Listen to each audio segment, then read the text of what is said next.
Olá, tudo bem? Seja bem-vindo a mais um vídeo aqui no canal Ao Encontro da Química, mais um dessa série segunda da Química no Enem. Esse que é o 20º vídeo e traz aqui a resolução de uma questão de 2018.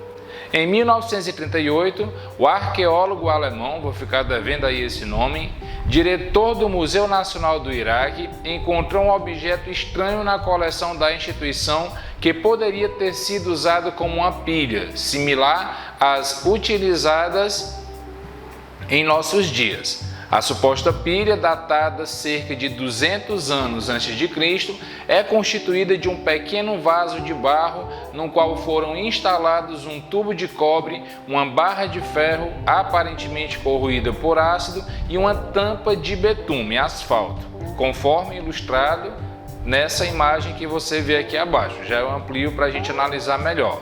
Pede para a gente considerar os potenciais padrão de redução do ferro, do hidrogênio e do cobre e ver qual desses componentes aqui, quais desses itens, tampa de betume, vestígio de ácido, barra de ferro, tubo de cobre, vaso de barro, vai atuar como um cátodo nessa possível pilha, ok? Então, antes da gente partir aí para a resolução, já é inscrito aqui no canal? Se não for, aproveita para se inscrever e ficar por dentro de conteúdos como esse. Além desses vídeos, feitos aí nas últimas semanas, trazendo apenas a resolução de uma questão, essa série conta aí com a resolução das provas de 2019 e 2020, ok? Então, a gente parte aqui para uma análise. Antes da gente chegar no gabarito dessa questão, é importante que a gente faça aqui algumas considerações importantes. Essa imagem que você vê agora é uma imagem de uma pilha, ok? A gente está falando de um conteúdo de eletroquímica que envolve aí reações de oxirredução.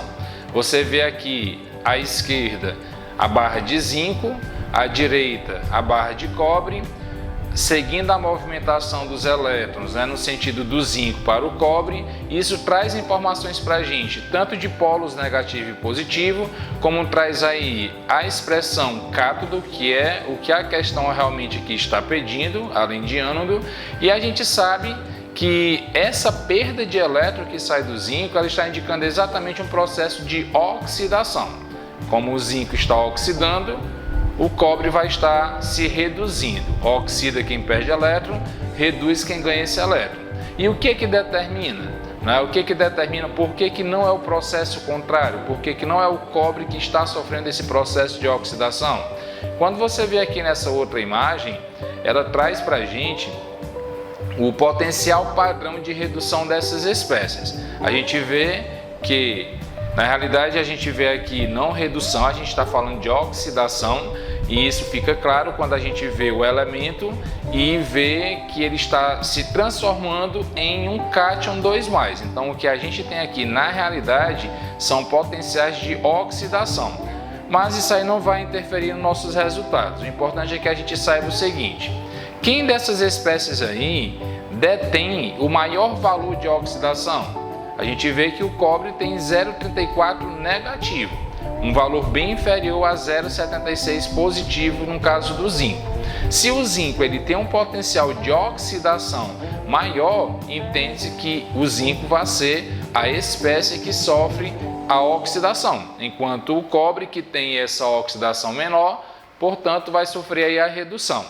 Na questão, ele traz para a gente não um potencial de oxidação, mas sim o de redução. E isso está claro onde? Está claro quando a gente vê bem aqui o ferro 2+ se transformando em ferro, o H+ se transformando em hidrogênio, só o H, e o cobre 2+ se transformando em cobre.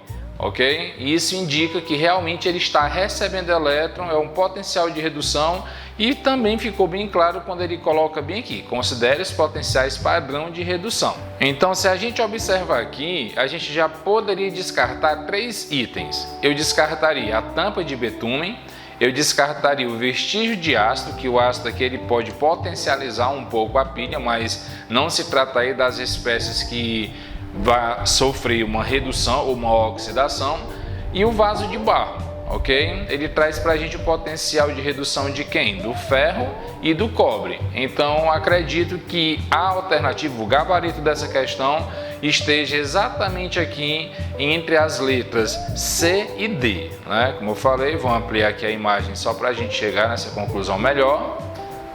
Tá aqui a imagem. E aí a gente vê realmente, ó, tampa de betume, o vestígio de ácido, barra de ferro, tubo de cobre e o vaso de barro. Ou seja, a reação de oxirredução está ocorrendo exatamente entre o tubo de cobre e a barra de ferro que estão destacados aqui. Analisando o potencial de redução, o que a gente vê?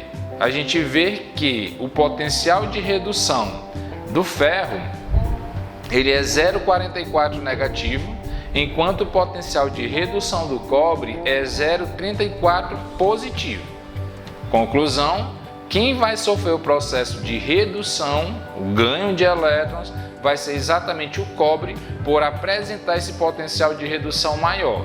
A gente viu lá naquela imagem que a redução ela ocorre exatamente no polo positivo da pilha, denominado cátodo, com a questão está querendo aqui saber qual dos componentes atuaria como um cátodo, gabarito, letra D, tubo de cobre.